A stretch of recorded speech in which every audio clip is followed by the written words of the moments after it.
පිරිසිදු පිරුවට ඇඳ පේවෙන්නේ දානෙට සත් දෙන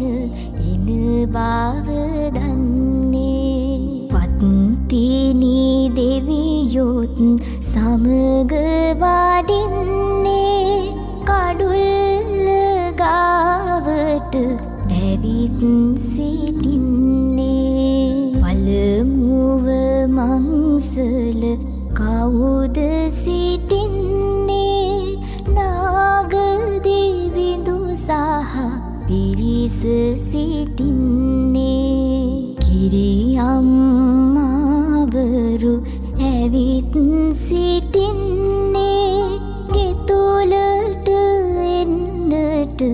අවසර දෙන්නේ දෙවනුව මංසල කවුද සිටින්නේ